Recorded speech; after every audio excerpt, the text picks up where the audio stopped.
Today, children everywhere are making preparations for an event of world shaking significance, the annual visit of Santa Claus. Informed sources report the legions of junior citizens are making monumental efforts not to cry and not to pout. Meanwhile, letters by the thousands have been flooding postal facilities at the North Pole. We're talking Santa Claus is coming to town. Hit it.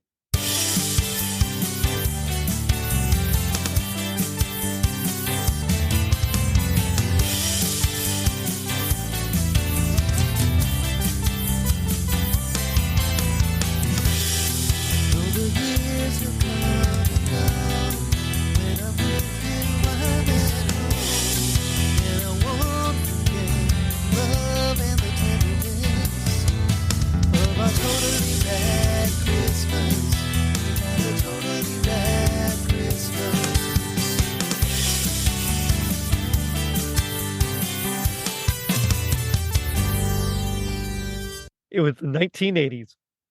Leslie Nielsen was an airplane. Iron Maiden released their self-titled album. Everyone wondered who shot JR, and Rankin Bass gave us the ultimate Santa Claus origin story. I'm your host, Jerry D, with another episode of Totally Rad Christmas, the podcast that talks all things Christmas in the 80s. Toys, movies, specials, music, and fads. If it was gnarly during Christmas in the 80s, we got it covered. Now, before I introduce my guest, it's time for the 80s word of the day. As always, it comes from the Dictionary of 1980 Slang by Rick Carlisle. Today's word is moted, verb. To be embarrassed or humiliated by having been outclassed, outmaneuvered, or otherwise defeated in some aspect of daily life. Predominantly California slang, possibly deriving from outmoded. Use it all the time.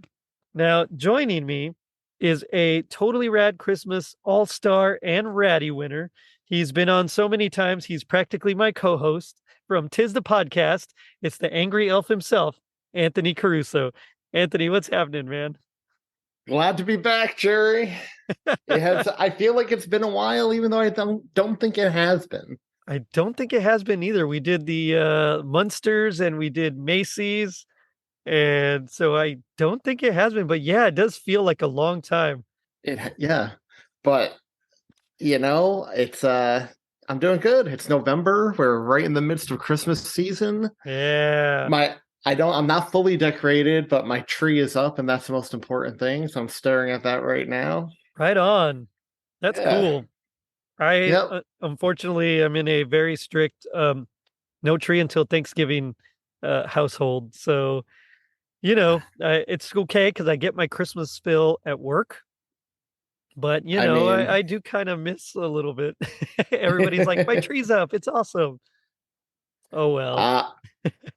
Yeah, but you also keep yours up until February while the rest of us take it down. That is true. Yeah. Yeah. So I don't mind. Yeah. I keep mine up till Candlemas on February 2nd, which is okay with me. But I just can't believe how fast this year is flying. Dude, this year, I can't. Yeah. It feels like I just finished my big Christmas Eve episode.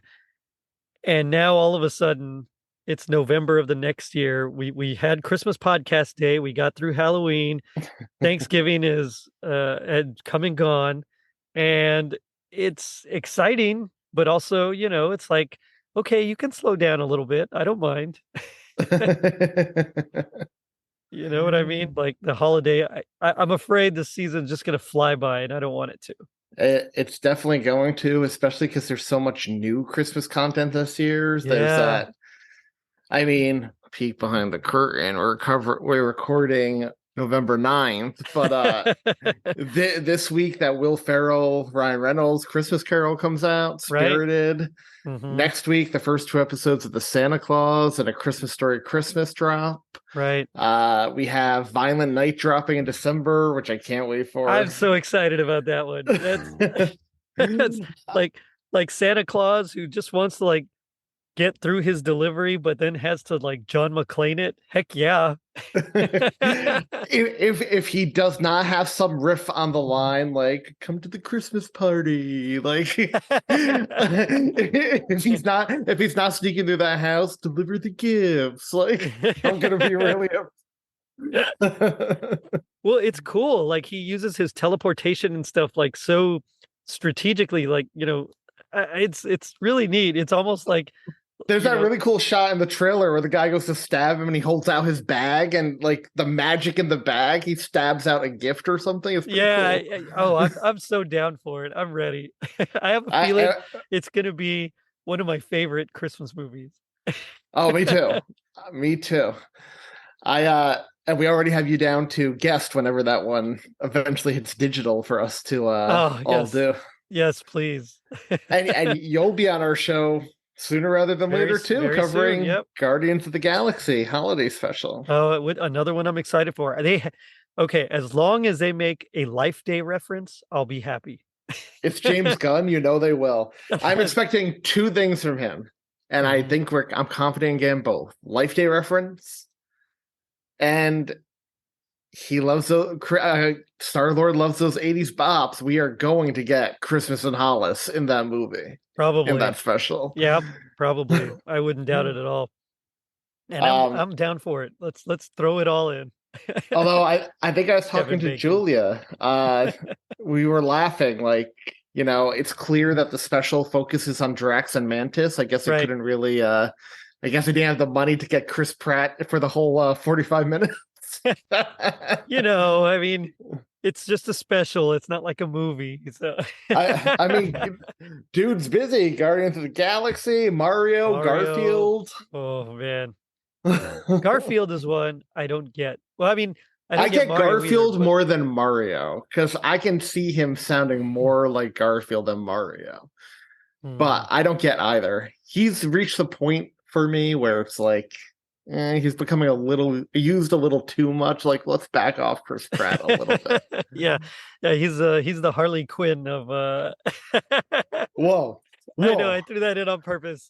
Well, although I do got to ask you, Yeah. because we haven't talked. James Gunn, they've appointed him as head of DC. Great choice. I Comic fan.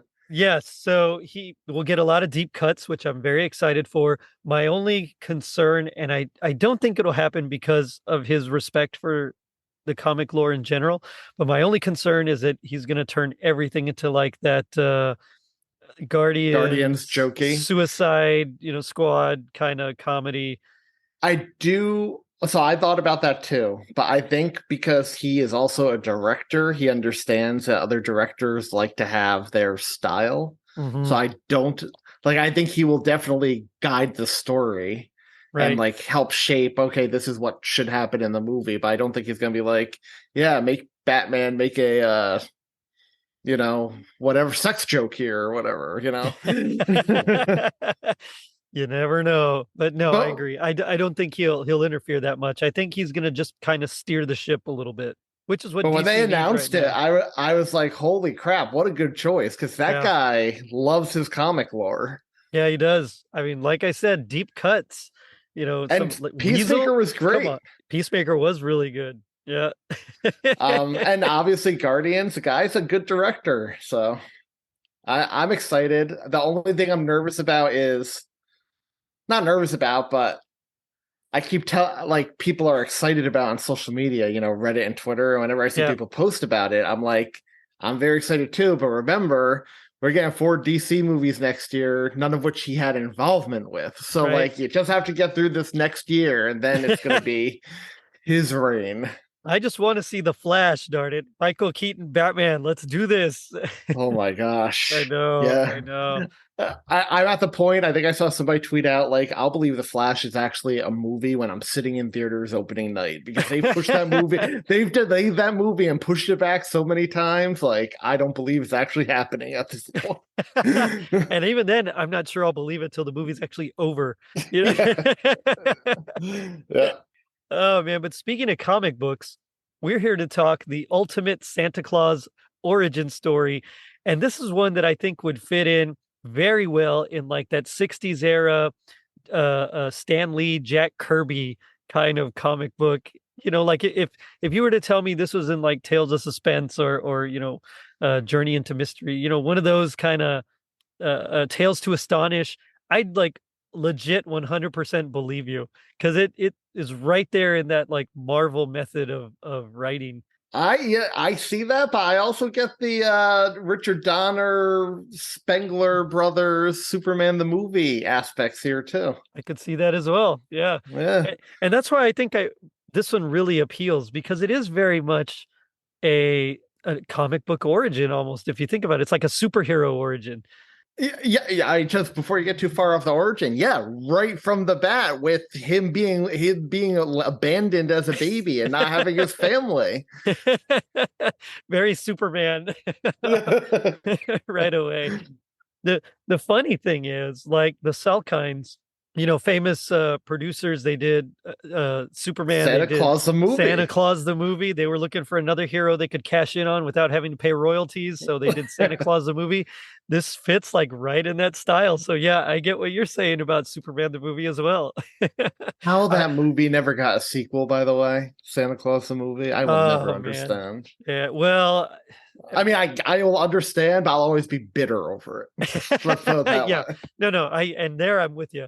I think that, and again, I know we've mentioned this. I'm going to say it again. They should have cut the movie in half, extended the first half as the first movie, made the second half the second movie, and then they could have done the third movie with Joe taking over or something. Yeah, agreed. Boom, done. Where's my money?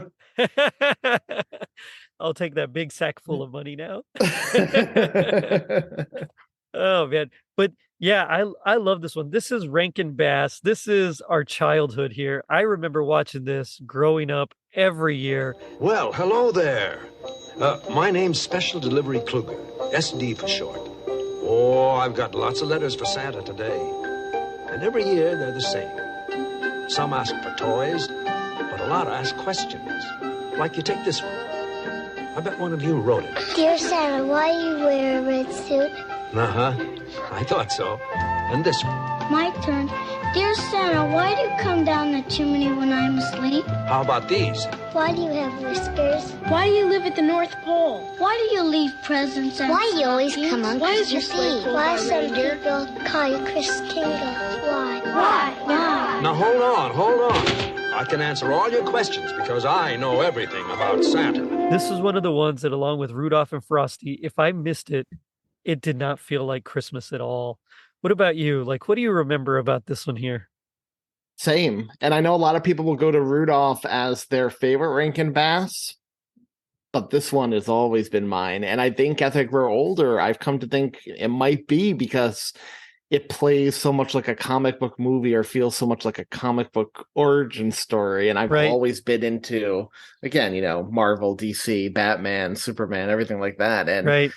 the way they wrote this tale of Santa becoming Santa, I was like, this could be a one-shot comic book in either of the two big IPs, and I would have bought it. It would have done really well, I think. I would have bought it. That's for sure.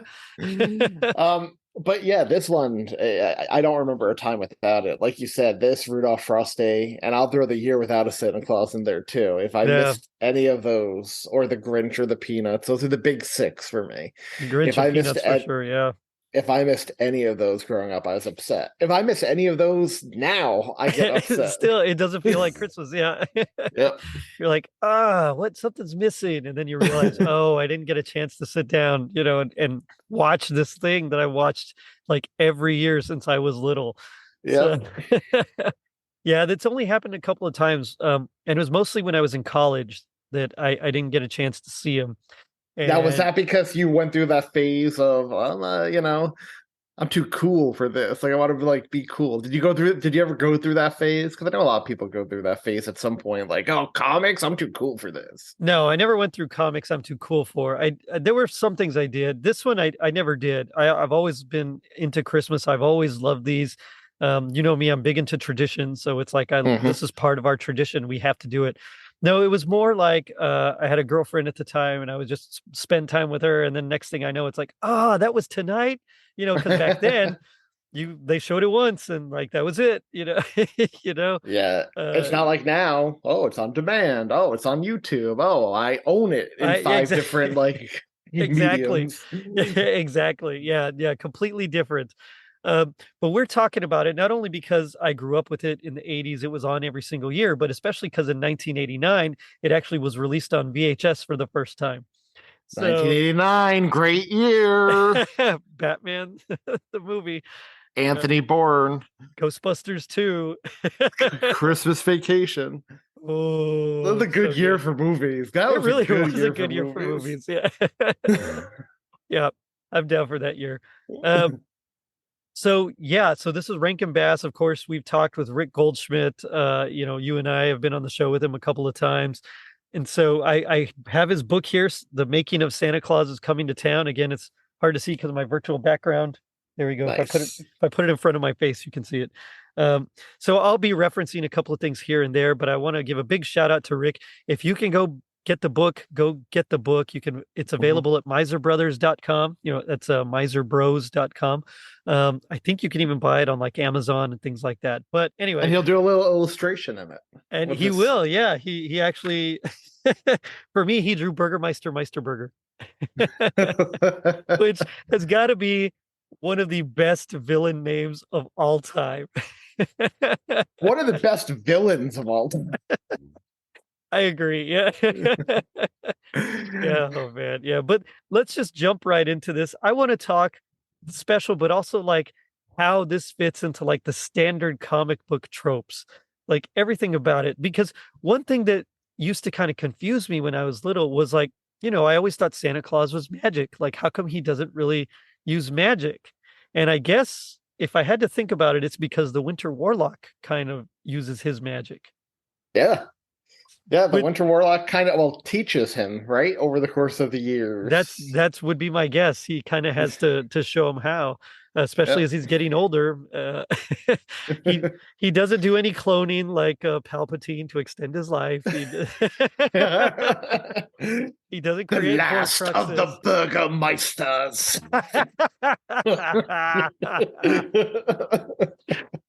He doesn't create any Horcruxes. He just learned some magic from the Winter Warlock. Oh man, that's awesome. That's awesome. But I mean, right off the bat, I already kind of mentioned it like 5 minutes ago. It starts off like Superman. Santa is abandoned as a baby for whatever reason. Herr Bürgermeister, look what was discovered on your front stoop. What? What, Grinsley? The milk? The daily paper? No, sir, a baby. Oh, is that all? A baby? And there's a note. Please, sir, take care of my child and protect him from the dangers of the mountain of the whispering winds. He will be exceptional if only given the love he needs. They don't really expand on it. I always got the impression like maybe his parents couldn't like afford to take care of him. That's or something. what I figured. Yeah. Tried to give him a better life and chose this awful guy accidentally. Well, and it could be that they thought, well, he's the Burgermeister, which is German for like town master. It's basically like a mayor. Yeah. Usually the leader of like some sort of town council. I guess a councilman would be like the equivalent, whatever. Anyway, maybe they thought he's in charge. Maybe he'll be able to give him the life that we couldn't. Yep. Just so happens that this is like one of the grumpiest, guys, like the most somber. I mean, they live in somber town. That should tell you something immediately. Yes, and it may not be canon, still out for debate, but I mean, we theorize this may be Kubla Kraus's nephew or like descendant or something. Some sort of descendant. Yeah, no, I think it's canon. I think it's official. If we're talking comic book, they're totally related. Oh yeah. But yeah, so the whole special is narrated by Fred Astaire as a puppet named S.D. Kluger, Special Delivery Kluger, who is the mailman and who you guys erroneously believe is I am the equivalent of in the Christmas Podcast Network. Because you can sing. That's it. That's the only. And you're a good storyteller. And you're thin and lanky. You're tall and lanky. All right. All right. Okay. Well, I'll think about it. But anyway, so he's like the mailman. He delivers letters to Santa. We find out in the sequel to this, although it's actually kind of a prequel because it talks about when S.D. Kluger was little, the Easter Bunny is coming to town. We find out, he's been delivering mail for a while because he lived in, was it Kidville, I think, something like that. And so Kidville. He used to take like the little engine that could. Now he's got his own little snowmobile, and he actually delivers letters all the way to Santa. So it's like an upgrade. That's like the I would like to point out this was before 50 Hallmark movies a year, where you literally have one guy searching, finding, and replacing every Hallmark movie. Like, this started here. They were like, let's find and replace Sombertown with Kidville and Santa Claus at the Easter. It is the same It is the story. exact same story. Yeah, yeah. There's the monarch, the ruler that doesn't want fun. Yeah. Yep. God Zooks is a winter warlock. I still love Tom's The Gadzooks. Yep, winner. But it really is like a copy paste and then just insert randomness. Here the special written by Romeo Muller. Of course, it premiered December 13th. It was a Sunday night, 1970. So it's crazy because every time I watch it, it seems older than it is. Like it seems like it should be at least another 10 years earlier. Yeah, they didn't quite perfect those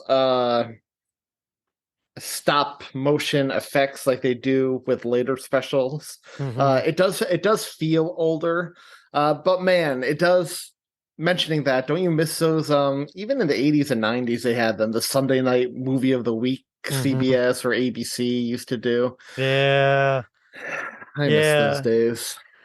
It was because it was like something that you knew, of course, school was the next day, so you didn't like that part, but it was like a nice way to end the weekend, like you could just kind of relax, you'd watch unwind with your family. Yeah. Exactly. Then you go take your bath and go to bed, whatever, or read your books or whatever it is that is part of your bedtime routine. And so yeah, I love hearing that this debuted as like a Sunday night movie almost. Right? Yeah. So the special, of course it's an hour-long special with commercials. So I think total is like 51 minutes officially. It's something like that. It was done by everyone from the Rankin Bass catalog. So Paul Frees is back. He plays the voice of Burgermeister and the voice of Grimsley, I think, as well. And Topper. And Topper's noises. And the Kringle brothers and the newspaper announcer. So he's been a lot. Paul Frees, yeah. He's amazing. He ironically, he played Santa in a few later Rankin Bass specials and an earlier one. He was the voice of Santa in Frosty. He was also the voice of Santa in Here Comes Peter Cottontail, The First Easter Rabbit. What year did Frosty come out? 69. So it was the so year weird before. Because I know this is a year later, but this feels older than Frosty. It really does. And that's what I'm saying. There's something, I don't know what it is about it. It just feels, maybe it's like the palette, because there's a lot of like grays, which were done on purpose because it was somber town, but also to make his suit stand out. And that's something that the Japanese artists would purposely do. They would pick the whole scheme to kind of add a lot of contrast. And of course, we see that later on mimicked in Elf as well. Yeah. Although that didn't look quite as somber. No, well, no, there was a lot more color there. It wasn't just reds. We do find out that Santa is a ginger. So go Weasleys. I mean, yeah, to this day, like I think that's a popular like pop culture thing. I think people automatically assume Santa's a ginger when he's younger. Definitely Sarah, like she'll point out, wasn't Santa a ginger? Isn't Santa a ginger? And I'm like, yeah, I think that it started here. Yeah. Yeah, I think it really did. Which is such a funny thing to think about because most of the time you think of Santa as like just the gray or white hair, but yeah, of course he was younger. So sure, why not have red hair? It doesn't matter. Speaking of Santa with gray hair, not to go back to it, but how good does David Harbour look as Santa? Oh man, he's just a good choice for Santa in general. I think you guys talked about it when you on an episode, here a couple of weeks ago, but you were mentioning David Harbour as Santa. Yeah, he's just like a great choice for Santa in general. Of course, to make him, the Hopper style Santa is just even better. I was about to say, I put forth if they ever make the live action Rankin Bass universe, David Harbour as the year without a Santa Claus Santa. The one who's like, I have a cold. I'm not going to do anything this year. I'm not going to do anything. Mama, please. Mornings are for coffee and contemplation. No, I'm not going to do it. I'm not going to do it. I'm going to mess it up. So never mind. Oh, man. So, yeah, we find out you're right. So Santa Claus starts off with him as a baby. They're going to take him to the local orphanage, and the sleigh that they're pulling him in gets away from them, and like some sort of wind, it's like a magical wind. It's like it's destined to happen to him, takes him over the Whispering Woods.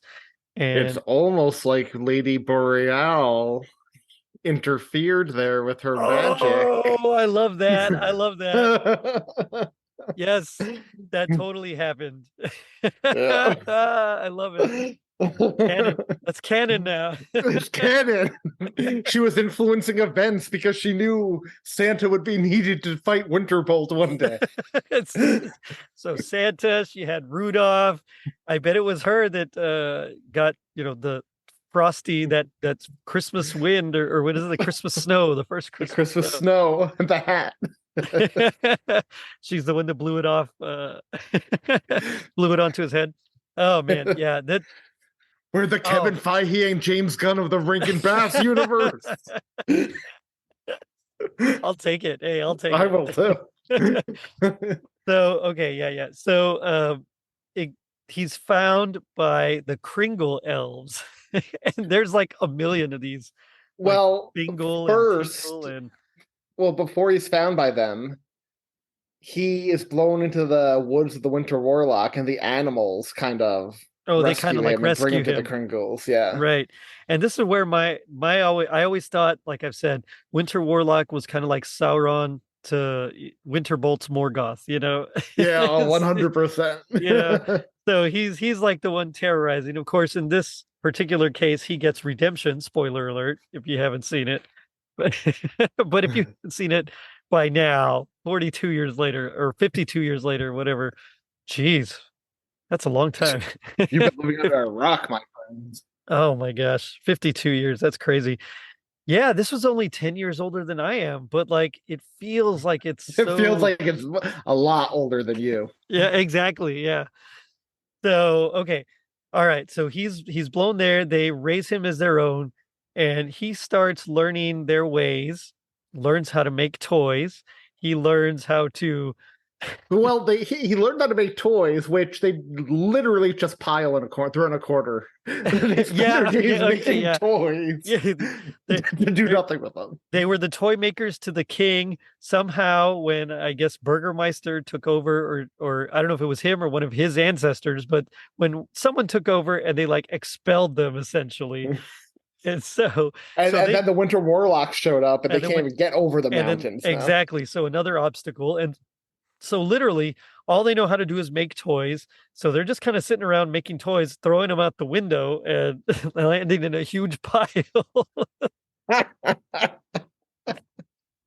But what? It's so weird. It is definitely this whole sequence would be like Batman going to train with Ra's al Ghul in the League of Shadows. Right? Yeah, for real. Theatricality and deception are powerful agents. You must become more than just a man in the mind of your opponent. But let's not forget, it's not just the Kringle brothers and Mama and Tanta teaching him things, because as S.D. Kluger says, but perhaps the forest animals taught him the most important thing, how to have fun.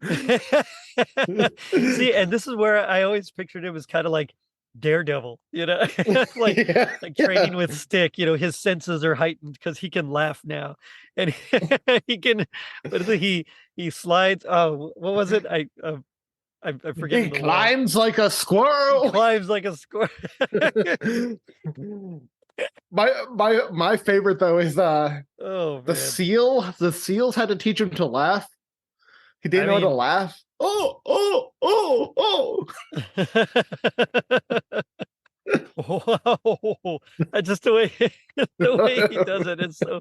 And I love Mickey Rooney. Mickey Rooney does a fantastic Santa in this, but Yeah, he does. okay, that laugh was not quite there yet. It gets better No, as he grows into the character. I mean, he was just learning to laugh. Well, that's true. Oh, Just yeah, like good Chris point. Kringle was learning to become Santa, Mickey Rooney was also learning to become Santa. This is like I just imagine him like doing like kung fu with all the forest animals, you know. Yeah.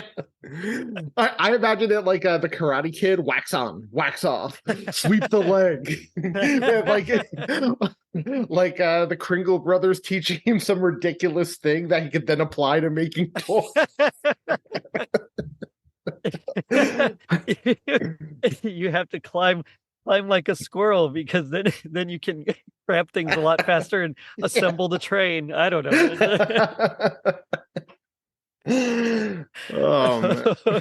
But yeah, I always got that vibe. Like I just picture the squirrel. Like nowadays you would see like if it was a CG thing, they would actually show the squirrel like doing some sort of kung fu and he would just kind of be imitating him. But yeah, the one thing this special missed was interior shot of the chimney of Santa climbing up the chimney like a squirrel. Yeah, get on that, guys, throw that in there. But like this is where he's kind of like Batman because he doesn't have any magic. It's literally just him learning all these special skills and he really is just becoming like a better toy maker, and the thing is he's a very caring one too because he is brave enough to say I'm going to cross that mountain and I'm going to go deliver these toys. There's a nice parallel to Rudolph here too. Like this and Rudolph are both good coming of age stories. Like they both even have the line from the narrators, like something about time passing and how they became a man. Right. Like they went from children to a man. And I thought that was interesting. Like they're good coming of age stories, both those specials. And now I just he even has a line, I'm a man now, Tanta. He does say that. He does say that. Yes, he does. I'm a man now. I'm a big boy. I'm not a baby. I'm a big boy. Yeah, okay. Well, that wasn't terrible. I know. I just like to imagine at that point he's like 16 and she's just like, go to your room. I'm going to cross that mountain and deliver these toys. No, please bring me my blankie, But but as soon as you said, the voiceover, the narrator, all I could picture was like one of those deep voice narrators, like something, if this were today, it'd be like, suddenly I was a man and I knew it was my job to have to go over the mountain. I mean, just like a deep voiceover. But they were all deceived. So he is able to take some toys and go over the mountain. He makes it into Somber Town where he meets some folks. And of course, Somber Town, well, you're missing a very important part here. He meets Topper on the way. He does meet Topper. You're right. Yep. Who is a penguin who is trying to find his way to the South Pole. He is very lost. Yeah. They do make a point of saying that too. Oh, you're as far as you can be from there. Something like that. And Topper kind of fills that Jim Nielsen role. Robin, Penguin, they're both birds. No, Meister Burger is the Penguin. Yeah. Oh, that's so good. Yeah. If he's Batman, then Burgermeister is the Penguin. That's true. He practically sounds like that too. Just give him a German accent. I can just Mr. Grimsley. No, I can't do it. It's hard to do his voice. Paul Frees is phenomenal. You actually do a pretty good Paul Frees. I can't do a Paul Frees. His voice is a little too baritone for me. I can do Paul Frees in this because he has a weird accent. So, okay, yeah. And let's face it. Animal sidekick, yeah. And let's face it, too. His plot in this is essentially a 60s Batman plot, banning all the toys from town. That is something like the Joker would have done in the 60s Batman TV show. Oh, for real. Like so many of them. And I loved how, like, in that series, the hero played it straight and the villains were like all the ones that were wild and over the top. And here it's almost it's kind of got that vibe as well. I mean, not quite as much because he's still, will make a little joke or kind of do something funny. But he's pretty stern for the most part. You're right. Yeah. And it is a Burgermeister who's like just flamboyant. Boisterous. Yeah, I was gonna say flamboyant, but just very boisterous and he's just not overbearing, but just everything about him is just big. So much a yo-yo. Right, like he has the pillow strapped, to his rear because when he fell on, I mean, it's just like all these different things that really add to his character, and you could see him being like that 1960s supervillain. How do you feel about the songs in this special? Okay, I love, of course, Santa Claus is Coming to Town. I actually really like the one song, the one when they're getting married. I love that scene. That scene is beautiful. So Maury Laws had said that this was his favorite special. So of course Romeo Muller it's known that the Little Drummer Boy was his favorite, but this was like Maury Laws' favorite. He thought everything just gelled, and a lot of it was because that song that he wrote for that particular scene, they actually called it. At first, they called it like a Christmas carol. Like that was like their carol, which I thought was really cool. Of course, they ended up renaming it, and I don't remember the name off the top of my head, but yeah. So anyway, it was one of those where I really like that one. I'm not a huge fan of Jessica's song. She sings it really well, but to me, that one is a little more of its time. Like it's very psychedelic, kind of 60s. It's like something you would see in do you remember the old Brady Kids cartoon? Yes. That's like, you could see it in that. Yeah. Yeah. I get it. Yeah. I know what you're saying. And it's just, to me, that one's not the strongest, but I do love, the first toy maker to the king, which was actually a reused Raggedy Ann song. Oh, interesting. Okay. Yeah, I love those two. And then he sings the inverse of it. Exactly. Yeah. So Tanta and the Kringles, sing the first toy maker to the king, and then Burgermeister sings there'll be no more, no toy makers for the king. So yeah, I really like those ones there. I love put one foot in front of the other. That's another good one. Yeah. So I think I actually really enjoy all of them except for Jessica's, which again is a good song, sung well. It's just not my favorite. So for me personally, I mean, I think you and I have both agreed on in the past, out of all the songs they've done that weren't an already established Christmas song, the Miser Brothers is the best original song they did. Right. But I don't know. I think this is the strongest story, and I think it probably has the strongest songs. As a whole? Yeah. As a whole. Yeah. Yeah, I definitely agree. I hated the one, and they don't really put it in broadcast anymore. I know what you're talking about. If you sit on my lap today, a kiss, a toy is the price you'll pay. It's a little creepy. It's really innocent in its time. Yes. Nowadays, it's very creeper. It's creepo. just it's no thanks. So watching it, I can put myself back in that era. It's completely makes sense. It's so innocent. It's a really good song. But, the adult in me with kids is like, how dare you sing that song? You know what I mean? Yeah. If you sit on my lap today, a kiss, a toy is the price you'll pay. When you tell what you wish for in a whisper, be prepared to pay. And that's where it's during that song, I think, where we get that meme of him, with the, you better not pout. And the kids are like, why? Well, I'm telling you why. Yeah. I'm coming to town. Yeah. He goes 0 to psycho in like no time flat. Because he's vengeance.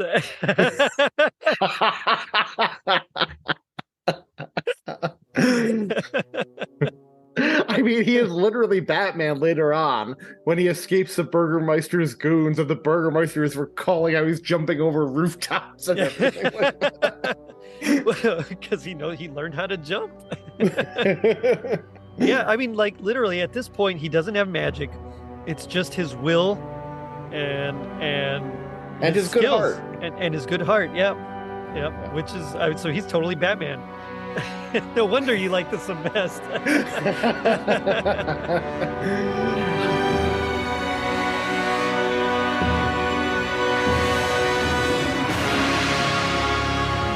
And I like too, like this special is like so critical for informing kind of Santa canon going on. Oh, completely. Yeah. Like even Jessica, the teacher, like Mrs. Claus turns out to be a teacher in so many future the Santa Claus movies, the Tim Allen movies. Mm-hmm. She's literally a teacher, and he literally gives her an old China doll at the faculty party when he's trying to win her over. Like that has.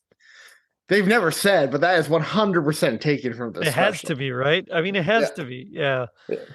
And so, yes, he gets to town. He meets the adults. They run away because he's got toys, and toys have been outlawed because of Burgermeister tripped on, what was it, a wooden rubber duck, a wooden duck? One of those wooden duck. It looked like the Penguin's car in Batman Returns. He's the Penguin. So he slips on it and like hurts his foot, and so he outlaws all toys. Mm-hmm. Yeah, so that's like the big driving factor. So the adults kind of avoid him. He sees some kids and starts handing out presents, and they're all thrilled. And immediately Jessica, who's like the town school marm, I guess, school teacher. Yeah, 100%. She's a teacher, right? And so she starts to scold him, and he gives her a doll. And she kind of starts turning around like, oh, is that all it takes? Just give them a gift and their heart will start to melt. Yeah, Disney taught us that too. That's literally my favorite line in any Disney movie, where the Beast tells Cogsworth, I want to do something for her. And he's like, well, you can always give her flowers, chocolates, promises you don't intend to keep. Oh, Cogsworth. Yeah. So that kind of starts to, she's like, oh, I guess it is kind of a silly law. And it's actually cute, like the way he flirts with her, like, oh, she's like the way he's talking about how the doll like smiled when he's giving it to her and things like that. I forget the quote, but it's like, oh, she's a hardened criminal or something like that. Yeah. Keep your eye on her. She's a hardened criminal, this one. But it's cute flirting, the way he's flirting with her. Spoiler alert, I might be doing that later. So he starts handing out toys, and so he meets the Burgermeister, and the Burgermeister's like, toys are outlawed, like how dare you?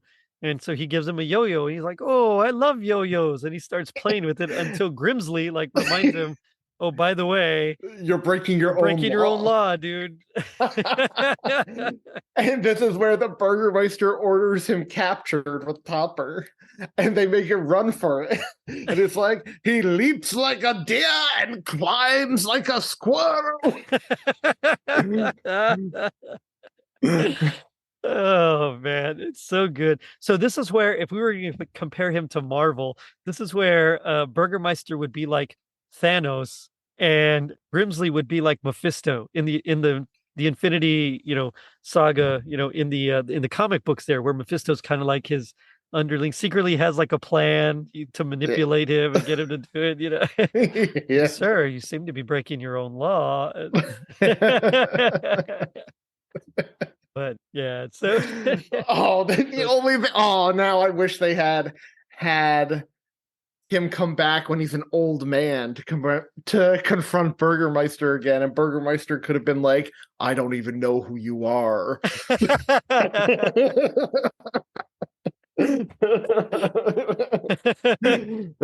Normally yo-yos don't give me pleasure I get no pleasure when balancing a yo-yo. When walking the dog.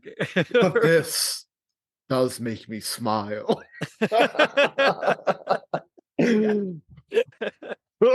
Oh man.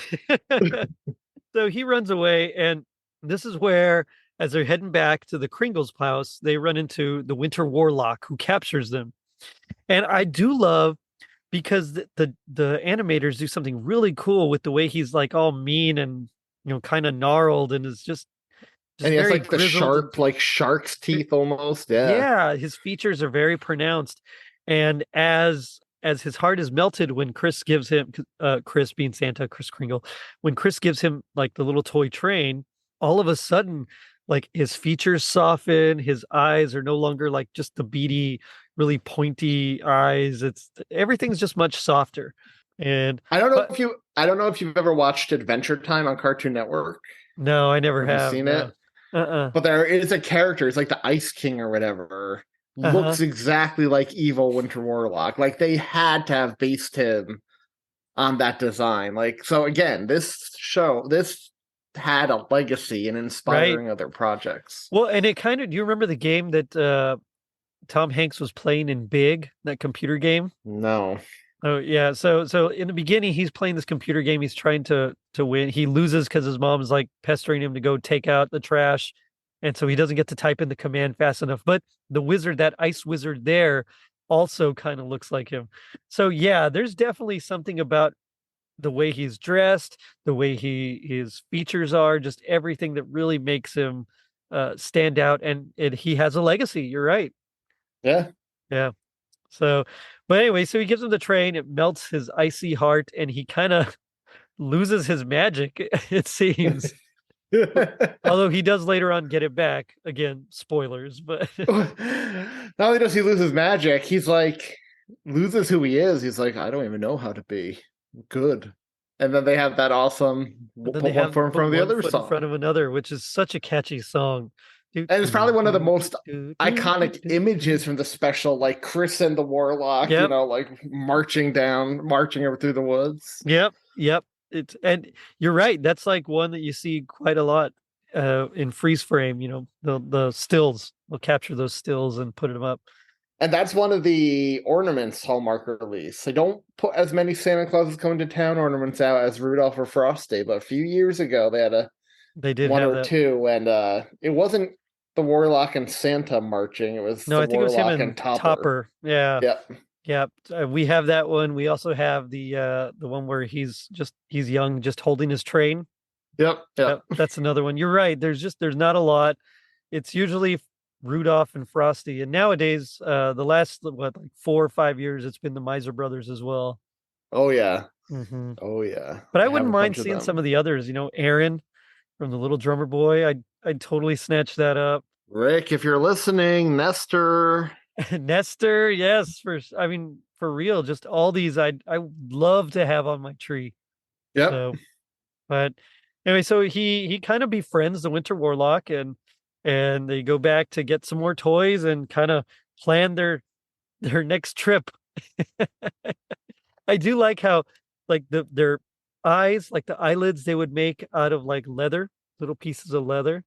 And then their mouths were all done on Japanese paper, and they would use like little bits of acrylic paint to kind of draw on some of the features. And so especially you can tell in that one meme that I'm talking about, you better not pout, you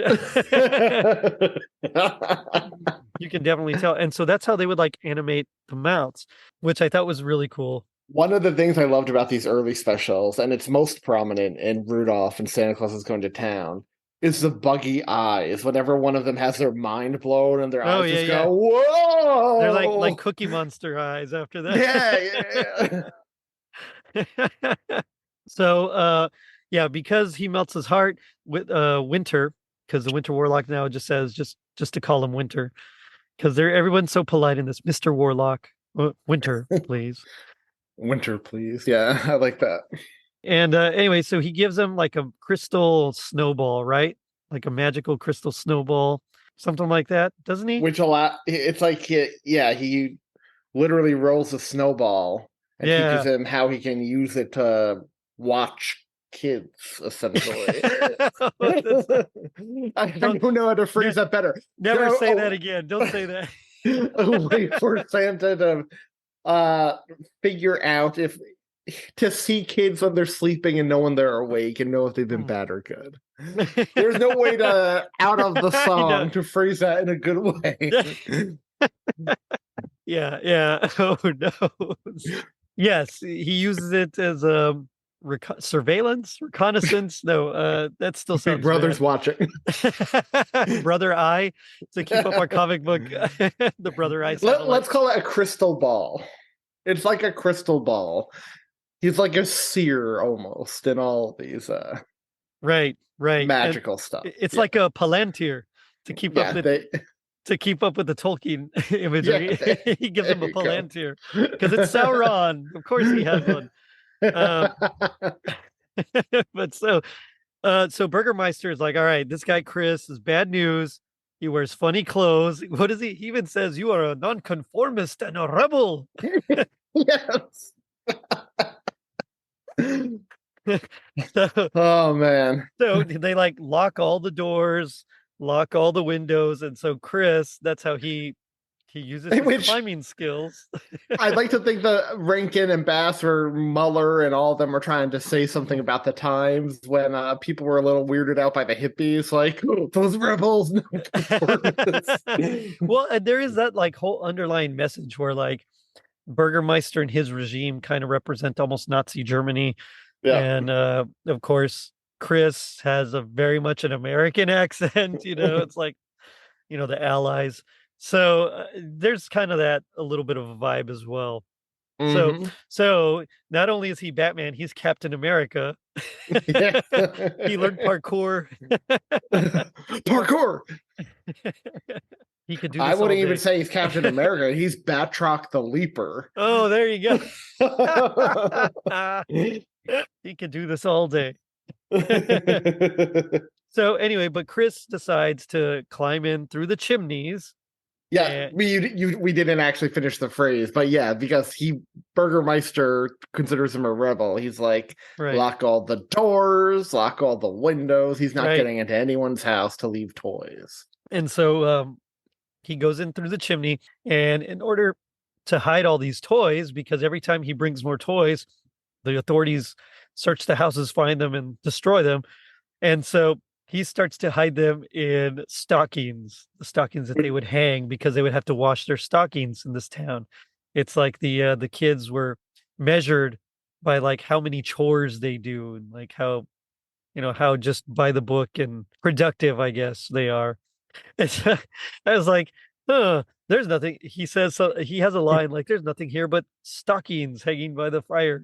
And I'm just thinking, yep, the typical train-shaped stockings. Well, it's funny because the Burgermeister's barely out of the door before the kid's like, more toys. More toys, yeah. And then it's like these kids are rubbing it in his face because he goes outside and all the kids in town are just outside like playing with their toys.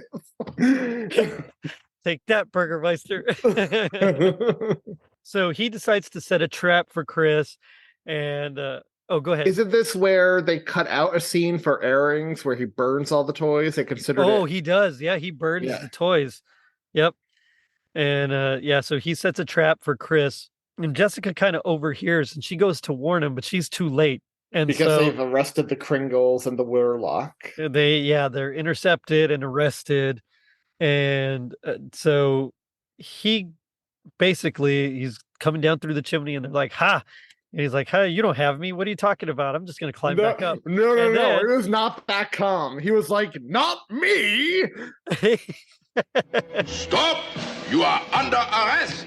Not me. Wait. Look.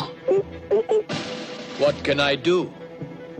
You have me. To the dungeon. Okay, so maybe at this point he's not Batman. He's a little more animated there. But yeah, so he's basically like, okay, no, you don't have me. I'm just going to go back up the chimney and escape. But they show him, they're like, "Are you sure?" And they point to the window and they have Topper the penguin. And he's like, "I guess I have no choice." And he just, he just gives I himself have no up. choice. You've got me. You've got me. It's like, what? It's, I mean, I get it. He's your Robin, but like, come on. Man. It's like, anyway. So he volunteers to be arrested and he's thrown in the dungeon. Surprisingly, I still find this weird. I've always found this weird. Surprisingly, they don't throw Jessica in the dungeon, despite the fact she went to go warn these outlaws. Well, and you know what? Maybe they just still need a teacher.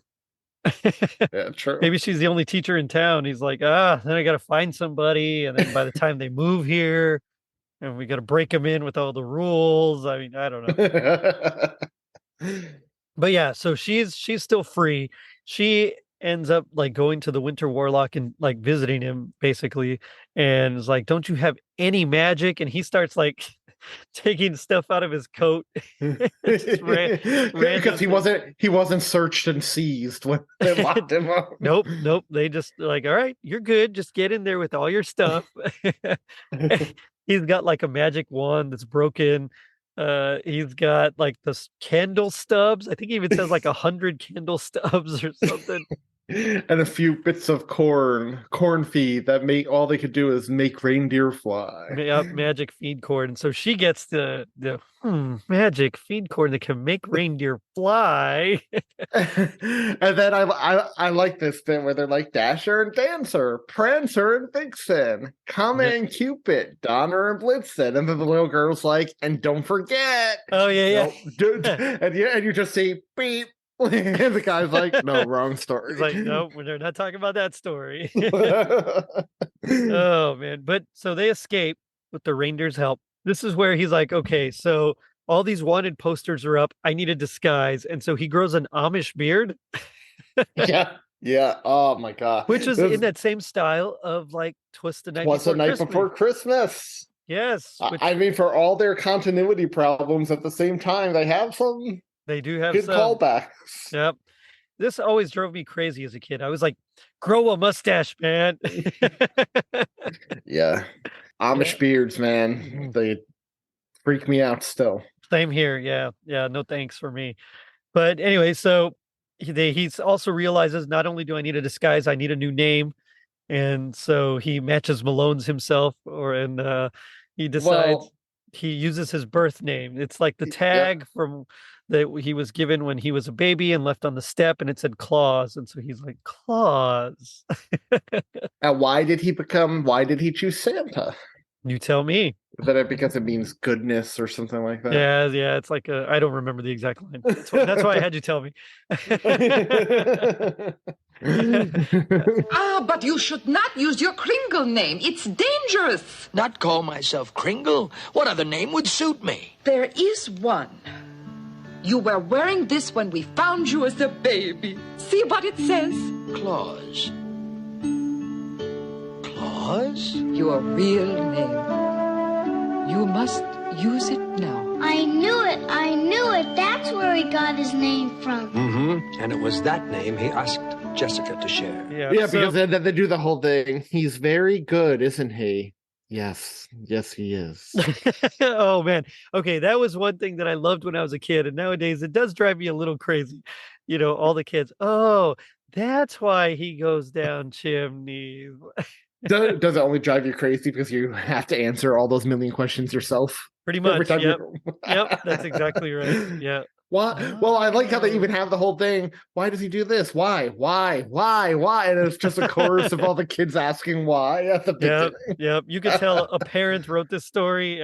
But yeah. So anyway, he decides on taking this new name that he loves Jessica. So he asks her to marry him.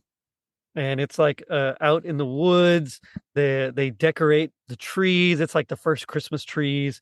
And I like they how choose the holiest night of the year. Which is Christmas Eve. And I like how Winter Warlock is like, please, if there's any magic left in me, like, please let me be able to do this. And so he actually makes the tree glow. So like, it looks like, lights on the tree. And I wanna say maybe that's Lady Boreal kind of helping out a little bit as well. Yeah. Yeah. I like it. She has all the power of lights, right? Yep. Oh man. Anyway, so they head north, they migrate further north to kind of escape I guess the search parties or hunting parties or whatever of Burgermeister. Yeah, he's intent on getting this toy maker. Yeah. I guess he doesn't have wars or anything to worry about from other kingdoms. Nope, just the toy maker. Now he's like Kingpin. he's Kingpin running the show. He's like, I want Kringle. He's also like Penguin in Batman Returns. Bring me the firstborns of Gotham. Exactly. Yeah. And so anyway, years pass, he's older, he's still delivering toys, but and the Burgermeister dies out, but like people like him will always be around. They show that corporate lady, Christmas is a bother, and they show Scrooge, humbug. Yep. But he actually does eventually grow a mustache, and we see him still as a ginger with little kind of streaks of little bit of white in his beard. Not a lot. I actually like this design. I do it's too. Only on screen for like 3 seconds, but it's cool. It looks really good. Yep, he's got the mustache. He's getting a little bit bigger. He's getting more of that Santa figure. And eventually we seg to him being older.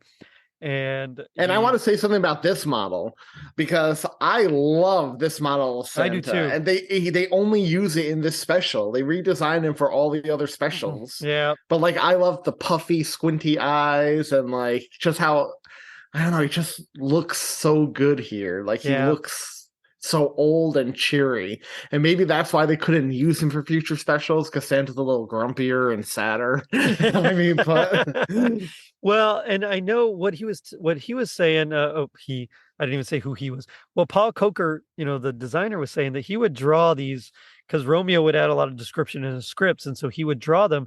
But each time, like whoever the production designer was, whoever was working on that particular special, would interpret his drawings a little bit differently when making the models. So essentially his Santas are very similar in some of his or in most of his depictions, but then they were just interpreted a little bit differently. And that's why I think this older Santa is more reminiscent of like, here comes Peter Cottontail Santa here, when we see him. And again, it's not the exact same one, but it's pretty close. But Year Without a Santa Claus and the Rudolph and Frosty's Christmas in July, those are very, he has the rosy cheeks, the eyes are bigger, a little bald patch. Yeah, he does. Yeah, which again brings back our whole theory of multiverse. It's not a universe, it's a multiverse. Oh man! Imagine like an Across the Spider-Verse type movie, but with Rankin Bass, with all the different Santas. You could literally have the stop motion animated ones next to the cartoon drawn animate. That would be awesome. Oh man, I'm all in. Let's do this now. And yes, we could even throw in a John Goodman style Santa from the live action. It counts. It's You're Without a Santa Claus. That one's hard to watch. I don't know how you elves are going to get through it, but good luck with that. I'm surprised we've evaded it as long as we have at this point. Good luck with that. Anyway, so at the end, SD Kluger's like, well, now you know. And, they choose one night a year to deliver the gifts because he can't keep up with the demand. He's getting older. It's too hard to make the constant trips. So they choose Christmas Eve. So... what a way to spend for Mrs. Claus to spend her anniversary home alone while he's out delivering gifts. Read the room, dude. Oh, she has a good heart too. She doesn't mind. He makes it up to her the next night. When he's sleeping for 2 weeks. Well, maybe they celebrate beforehand. I don't know. No. It's like a boxer. They can't celebrate beforehand. Okay, so then okay. The new After he's year. The new year. the new year, yeah, I like that. They go to Bermuda or something. And like Tim Allen says in the Santa Claus 2, you don't want to see this in a Speedo. Yeah. I wonder because we know he can get skinny. And so eat, Papa, eat. so maybe he loses the weight when he goes on vacation and then just kind of tosses it back on. I don't know. Whatever. That was clearly one of Santa's many midlife crises. He probably caught himself in a mirror in some kid's home like, I'm old, I'm fat, I need to get back in my muscular shape from when I was a kringle. He bought a motorcycle. He has a whole room, just a workout room. Donner, you should be ashamed of yourself. Oh man, that's terrible. Grumpy Santa. But anyway, it does make me wonder. What would you say would be your happiest memory or moment with this special here? I mean, this one is my favorite Rankin Bass special. I have so many happy moments watching this with my sister and my parents growing up. I have many happy moments watching this with Sarah over the past 10 years since we've been married. Like, this is just watching this every year transports me back to childhood. It really does. And though I own it on digital, I like watching it live on TV with the Christmas commercials in between. It feels like more like an event, even on social media every year. Like when Frosty or the Grinch or something's on, you'll see it trending on Twitter because like people still watch it. And I love that. It's like a communal event. And so that's always happy. And again, I say this every Rankin Bass special, but I love talking these specials with you and us trying to make sense of the continuity. Make sense of it all. One day, what's the name of the guy who did your artwork? Oh, Charlie. Charlie, if you're listening, one day you have to draw me and Jerry like the Charlie Day meme in front of the conspiracy board. The red line. With the string and everything, and you can just draw pictures of Santa and Frosty like connecting them all. One of us has to be Charlie Day, and the other one of us has to be that other meme with the guy with the crazy hair, just I don't know. I know exactly who you're talking about. I never know what it's from, but he's just kind of like, got his hands out. yeah, that would be awesome. So for me, I mean, I'm right there with you. It's like every Christmas, I remember watching it with my oldest daughter the very first time, and she was all in on it. It was, her mouth was just agape. She was fully immersed, just everything about it. She loved it. She got up and danced during some of the songs. I mean, it was fantastic. But I think what I remember most is just sitting on our 80s couch that like everybody in the 80s had. You know the couch that I'm talking about. Oh yeah, I know. With that floral pattern. Yep. Oh yeah. Yep. And just, waiting for the one that all of our grandparents had way too long into the 90s. Exactly. Yeah, it was there. But just waiting, for the special to come on, and then you'd hear the music and you'd see the spinning newspapers and everything, and it was just like, all right, this is it. So yeah, you're right. There's something different about seeing it live than there is just putting on your DVD, or putting it on YouTube.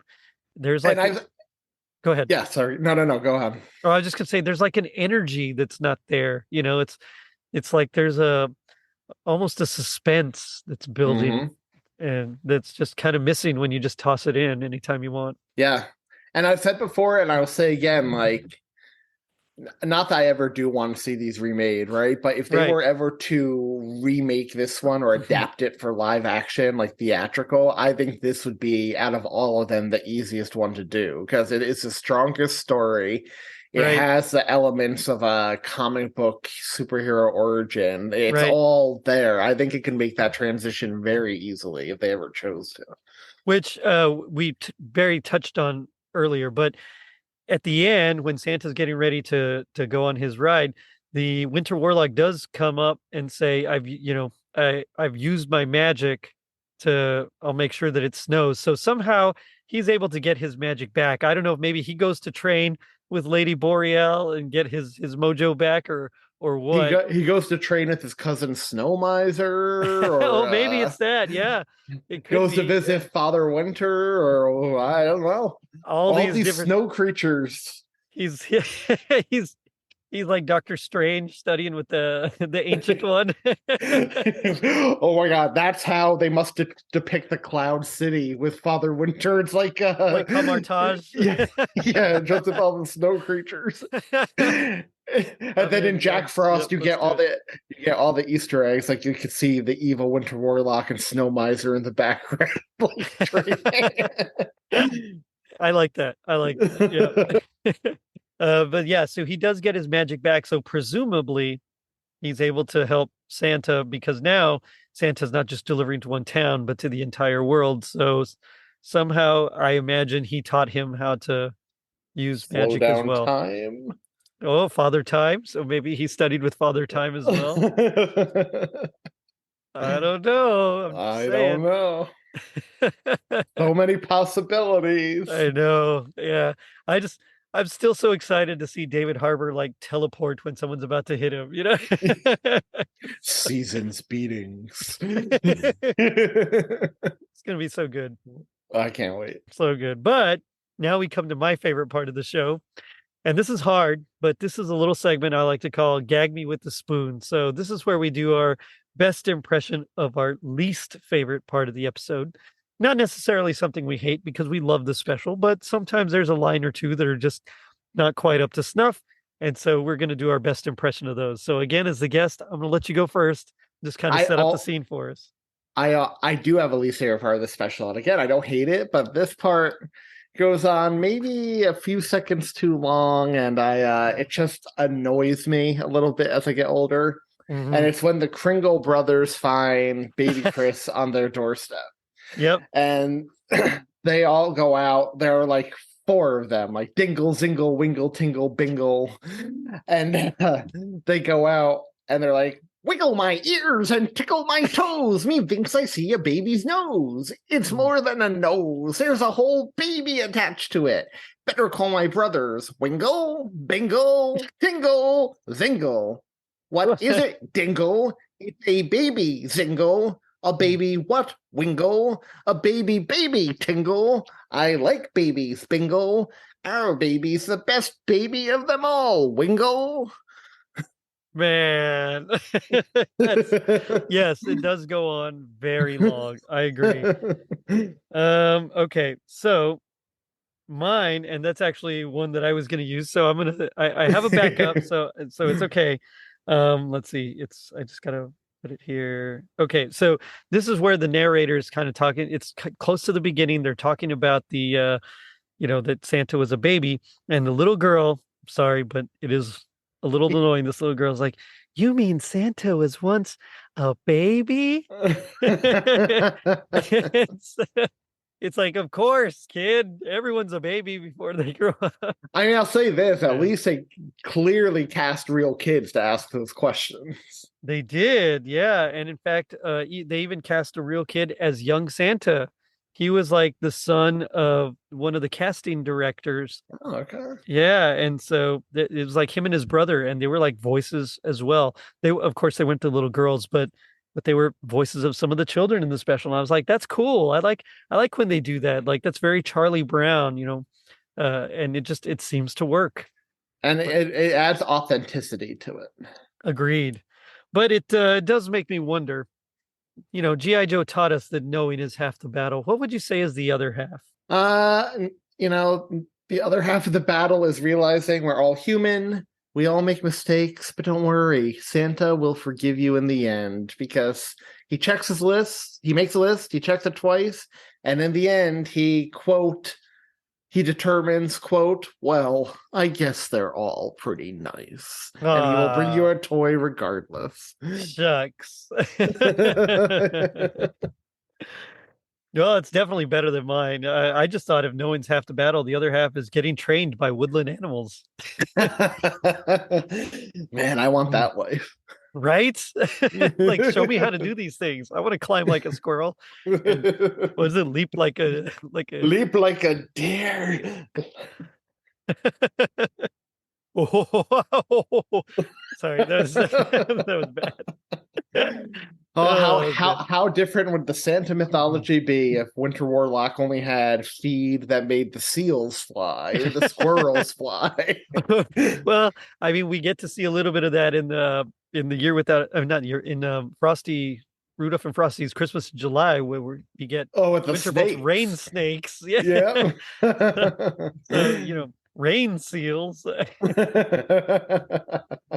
Why not? Oh man. But Anthony, it's been instead of hearing the jingle bells of the reindeer, you just hear as Santa's approaching. Oh no.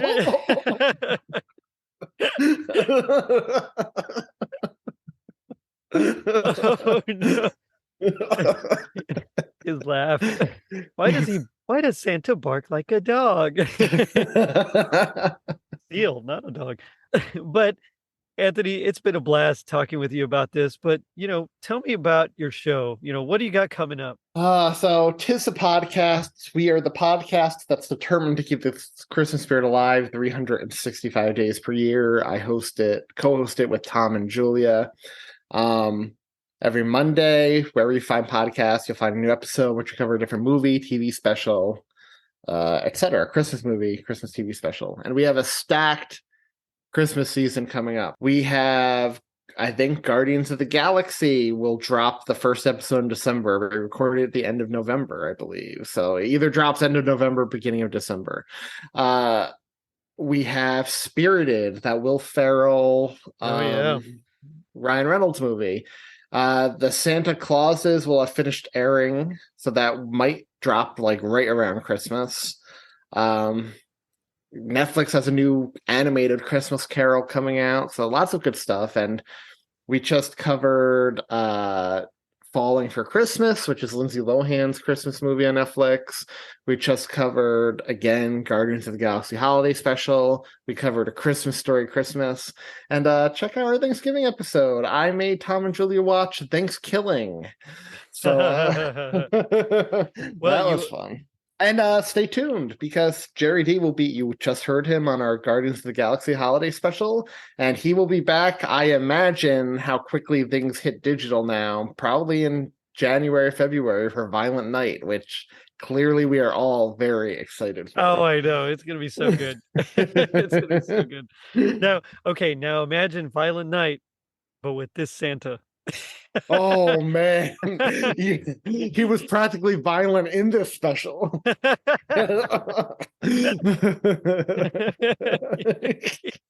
you imagine John Leguizamo? He leaps like a squirrel, and he leaps like a deer, and climbs like a squirrel.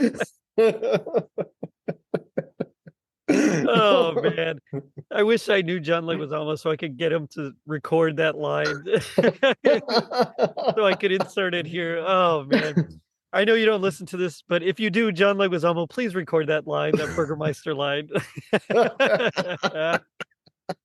And then you can edit in the sound effects of them shooting their machine guns as he's like running through the snow. He leaps like a squirrel. Oh man, or whatever. He climbs like a squirrel. He leaps like a deer. Oh man, yes. It would be the end of the trailer where he's like, Prancer, you should be ashamed. It would be Donner, you should be ashamed of yourself.